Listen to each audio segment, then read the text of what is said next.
Hey guys, how's it going? It's Beat on here. Welcome back to another PGA Tour 2K25 video. Guys, in this video, I'm going to be doing my advanced guide. I wanted to get this up a little bit sooner, but things on my end have been really busy.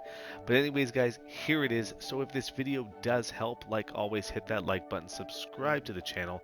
And if you are subscribed, make sure that that bell notification button is hit so that you guys know anytime I upload new content, especially PGA Tour 2K25 content. So anyways, guys, without further ado, let's get into this video. So you've bought the game, you've uploaded it, downloaded it, grabbed the disc, whatever. You're starting it off. First thing you're going to do is make your character. Okay, so what I'm going to do is I'm just going to kind of go over some of the options in the My Player. And the create a player is pretty self-explanatory, but there's one thing I want you guys to just remember when you do create your own character. So we're going to go into appearance, and the one thing you want to look at is body. Okay, so you have an option between type A and type B, which is male, female. This is important because when you go into the Superstore, all right, I learned this the hard way. You gotta read the fine print above the item. So for example, if I go down here to a sweater, you're gonna see that it says body type A only and body type B only. So even though these are the same sweaters, they are not interchangeable between the genders, okay? So if you accidentally buy a type B outfit, you will not be able to wear it. So if I go into outfit, and I head down to footwear, I'm going to show you something here. And I really hope 2K fixes this because it sucks. So here is a pair of shoes that are type B only. I bought them because I didn't read the small print there, and now I can't use them, so I completely wasted 825 VC. And VC is hard enough to get as it is. But as you can see here, the shoes show up on my character, so it makes you think you can buy them and use them, but you can't. Okay, so when I go in to edit my player, those shoes do not show up at all. Okay, so just make sure, guys, when you are buying stuff, that you are reading if it's for your actual player. Now, once you have your character created and you've done a few tournaments and you're gaining some VC, you're going to want to start upgrading your player. So that would be the thing that I would do before you buy any cosmetic stuff. You will get cosmetic stuff throughout the story mode, from beating rivals and also to leveling up your sponsor tier. So every time you level up your sponsor tier, there's going to be rewards, and once you've maxed out that sponsorship, you'll have all the rewards, which could be clubs, clothing, fittings, what have you. So when you get here, there's a couple things you need to focus on. Number one, the 68 OVR, and I'll get to that in a second of why that's important. And then number two, your attributes. So if I go over here and I want to upgrade to 51, you're going to see that it's 175 VC. Now, depending on how many attributes you want to upgrade, it's going to start costing more, right? But you can see right there that my OVR has upgraded to 70. Okay, so now you might be wondering, well, what is OVR? Well, OVR is the level required for you to upgrade your skill tree. So as you can see here, you have a skill tree from T to green, and what this is doing is allowing you to upgrade shots from T to green, so putting, approach, all that stuff. And it's going to upgrade parts of your swing. So if you look here, it's going to increase the sweet spot. It's going to increase the transition sweet spot, so on and so forth. So even your miss hits are going to be a little more forgiving. So you want to kind of be able to have enough VC to upgrade your attributes to get your OVR number higher, so that eventually you can unlock other parts of the skill tree. So as you can see here, it says it requires an OVR level of 75. So we go back to mine, it's 68. I'm not quite there yet, but look how much VC I have to spend to get it to 70. right? 700. It's a bit of a grind. So what I recommend you guys do is do your career mode and also do the quests, do all the pre event activities that you can do before the tournament. And if you guys are wondering what I mean, we are going to go into not the PGA Superstore. I didn't mean to hit that. We are going to go into my career and I'm going to show you all that stuff. Alright, but before I do, we are going to go into the golf bag option, and this is where you can upgrade your clubs. So I'm still using the generic clubs. I'm waiting until I get a decent sponsorship and I can earn some clubs, and then I want to upgrade it. So what you can see here is you're going to see that we have the driver, and you're going to notice that there are 5 fitting slots. Fittings are going to be basically, you can unlock fittings through the progression of the story, through the career. You can upgrade them by doing quests, beating rivals, so on and so forth. And what it'll do is it'll upgrade attributes for your club. Okay, so if I go into my driver, right here, you're going to see that my swing path is up +4 because I've added 2 swing path fittings. Now, stupid me thought that the fittings could be removed like in 2K23, but that does not happen. As soon as you use a fitting, it is a consumable. You cannot get it back. Okay, so make sure, guys, that you're not just using fittings for the sake of it, especially on these clubs. So you're going to notice that there are 5 levels. Each level is unlocked the more you gain experience with your club. So after every event, every type of like activity that you do that you can gain XP, that you're golfing or whatever, it's going to increase the XP of your club. And every time you increase the XP and you level up the club, you're able to unlock a new fitting slot. Now, what you can also do is if you look at the top right corner here, you're going to see that I have my VC level. I have a gold coin with arrows pointing up, and I have like an adjustment tool called an Evo tool. If you don't want to level up your club by getting XP, you can always use an upgrade coin, and that will basically allow you to then, here, if I go to change driver, let's see here, I'm trying to, oh, I gotta do this, sorry, gotta hit upgrade. So anyways, if I go into upgrade, had a bit of a brain fart there, you're gonna notice that these are all my fittings, and that if I want to replace, it says apply now because I have it all unlocked, but if I didn't, you would see that I would have an option to use an upgrade token. I recommend that you keep those upgrade tokens until you get a club that you want to keep and that you're gonna really grind and level it up. And then that way, when you use the Evo tools, so we're gonna get into those, once you have basically your club unlocked and you have all the fitting slots, you're gonna notice that there's +2, right? If I go over here and I evolve my club, I'm then going to evolve the club into level 2. So your clubs can be evolved up to level 5, and basically every time you evolve your club, it's going to increase this by 2. So next time it's going to be 4 and then 6 and so on and so forth. So when you have the club upgraded to its fullest, that's when you want to start using the fittings, and that's when you're really going to get the fullness of these fittings when you do that. So again, don't just hop into this like I did and start using your fittings. Once you use them, you cannot get them back, and most importantly, once you use an evolve tool, you lose all the fittings that you had on the previous level for that club, so they do not carry over. So again, upgrade the club as much as you can and then start using your fittings. So that's how you can upgrade your clubs.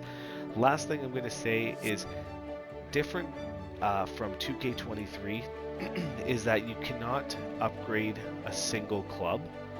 You upgrade the set. So if I upgrade one wood, it's going to automatically transfer over to another wood. If I upgrade my irons, as you can see there, it says upgrade set. So whatever fittings I put on, like let's say my 4 iron, that's going to transfer all the way over to my pitching wedge and wedges and so on and so forth. So if I upgrade a wedge, I'm going to have the same fittings for all my wedges. So I kind of like that, because in 2K23 it was a grind having to like put in fittings for every single club. So this makes it easier. And same idea for your ball. You can upgrade and unlock your ball. And I'm actually going to go in here for a second. And you can add, there you go, your upgrades and everything for your ball. All right. So this is the club upgrade and everything. So again, before we go, don't use your fittings, upgrade your club, use the Evo tools once you've maxed out your fitting slots through experience, and save your upgrade tokens for when you finally get that upgraded club that you want to focus on. Okay, so the next thing we are going to go over now, guys, is we are going to go into the career mode. All right, so I'm going to get out of that. Oh no. Okay, good. I thought it froze there for a second. So now we're going to go into my career. And I'm going to show you guys the quests. I'm going to show you all the pre-tournament stuff. So if we go over here to quest and profile, you're going to see that there's recommended. Okay, so we have Evo swing training, approach training. If we go back again, we have a daily quest. So all these are going to give you rewards. If I go here, you're going to get 50 VC. All these are going to be giving you VC. You're going to be getting fittings. So I highly recommend, guys, that you do these as well as the career mode. And then before you get into the actual tournament, there's always going to be pre-tournament activities that you can do. And if you are able to unlock and achieve all the objectives, you are then going to get temporary power-ups and boosts for the next tournament. All right, so make sure you get that, and it does help win those tournaments. And again, the more tournaments you win, the more followers you're going to get, the more VC potentially. Actually, I think VC is I think VC, you get it no matter what, a certain number.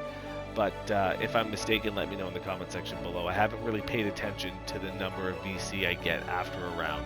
So anyways, guys, what we're going to do is we are going to go into the practice area, and we're just going to go over some of the mechanics of the game, okay? I went over some of them with my beginner guide, but this is going to be a little more in-depth. So we're then going to, let's go to play, and let's go to training. So I did switch my swing over to perfect swing, and I'm going to go over all the different game modes that you can have in terms of difficulty and how you can change them and make this game custom to you. So once this loads up, we'll get into that. Okay, so here we are. If we go into settings, we're going to go to difficulty, and you're going to have an option for custom, and you're going to have an option for your swing, rhythm, swing bias, and a lot more. Easy thing to do is you can always change your difficulty this way, and what this is it's basically a preset. So if I go to amateur, it's going to change. Actually, sorry, I hit the wrong thing. You got to hit this one. So if I go up here, it's going to have presets, okay? So if I go to perfect swing, it's going to have swing difficulty as perfect swing. Rhythm is not an option, so that means that you can swing, or your analog stick can go backswing and follow through really quickly, and it won't affect anything. Basically, you're hitting a perfect shot all the time, all right? Lie isn't really going to be a factor. You have a big sweet spot. It's a fun way to play, especially if you're just starting out. And then once you get more comfortable, You can go to amateur, you can go to pro-am, and as you can see, certain things are starting to change, okay? Now, legend is the hardest difficulty. You're basically playing real golf at that point. A lot of the stuff is going to be turned off. But what I like about 2K25 is you can have this set to custom automatically. So let's say I go down here and I change my swing to Pro-Am, and I only want rhythm disabled for putting. Swing bias, I'm going to... Now, swing bias is going to keep your swing path straight. And I'll explain that later. It won't adjust based on your lie and stuff like that.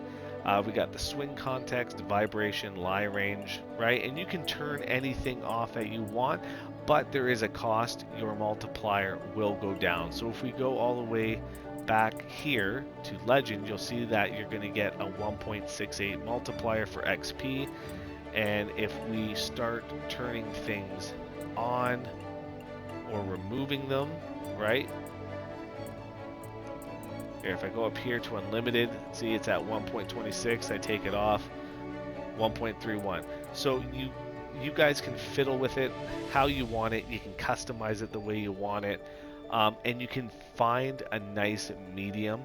Honestly, I personally, for swing, I like staying at either pro or pro-am, and just kind of turning some of these off or on depending on what mood I'm in. Like if I'm doing just a relaxing game of golf, I'll turn more stuff on. If I'm actually trying to like really, you know, beat a tournament and I want to feel good about the win, I'll turn some of these things off. But basically, sky's the limit. So wind vision, it'll explain what it does, right? So if you have it on, it says here that the effect of wind has on your shot is included in the visualization of the trajectory arc. So when you are about to shoot, you'll have that like blue arc.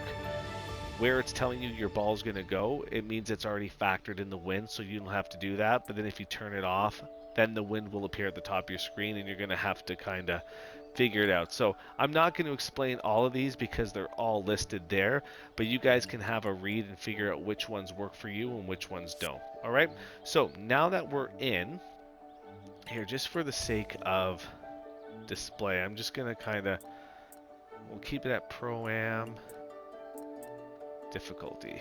Okay, we're going to go over a few things now. Now if you hit L1, you're going to see that the ball is visible and we have a green line or a green arrow. That's showing you the amount of spin.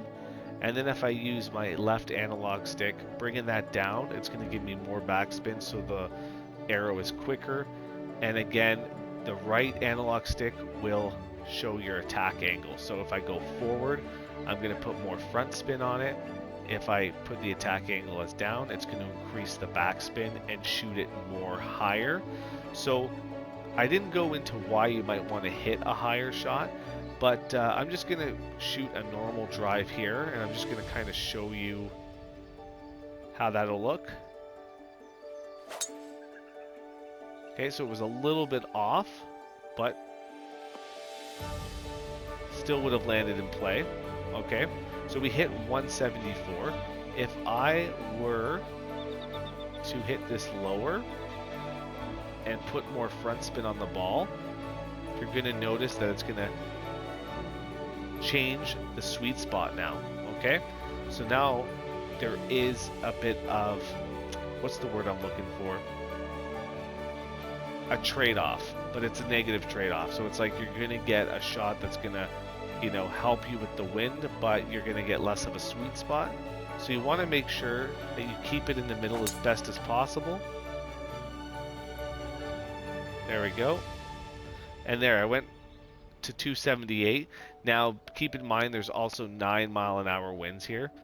Now, if we want to do a fade or a draw, you're going to move it left and right, and you're going to see that the sweet spot changes, okay? So keep in mind, if you are hitting a fade or a draw, it will shrink that sweet spot a bit. So if you're somebody who struggles with that, you might want to change your swing difficulty, okay? So if we go over here, our trajectory is showing us where the ball will land. And then there we go, okay? We got our shot shape. All right. Now, if we're playing into wind, unfortunately the wind isn't going on a sideways direction, but what I recommend you do to slow down your ball is, let's say the wind right now is heading towards us a bit to my right. I would then shape shot a fade, and then what that does is it kind of then slows. Oh, that was an error on my part there. Let's try that again.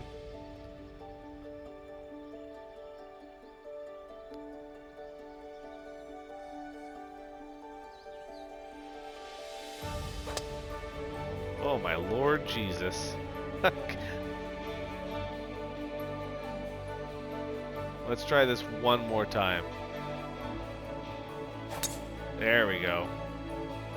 Now the wind is pushing it a little bit. It could just be me, but anyways, if you shape shot into the wind, it will slow down the push of the wind, okay? So always just keep that in mind. Now if we go here,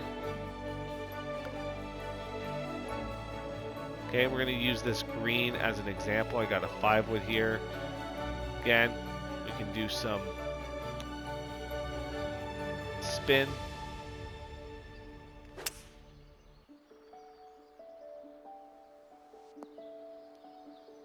Slowed it down, stopped it from rolling.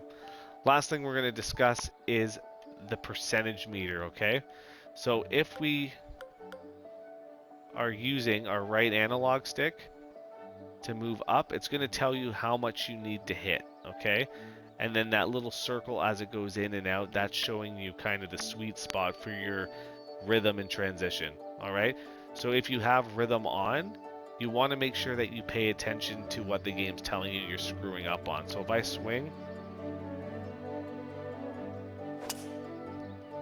it's going to see that I was 2.2 seconds, sorry, 0.02 seconds fast. It also told you if you had your club head closed. Okay, so I had 3 degrees closed, perfect swing path, but then my transition was 92%. All right, so this game will tell you everything you need to know. It'll turn everything off if you wanted to, but this was just a more in-depth tutorial, okay, of what everything does. I hope I explained it okay. If there's anything that you're unsure about, please let me know. I'm just going to turn the wind off slightly here, and then at least I can show you guys some more shot shaping. But if we go over here,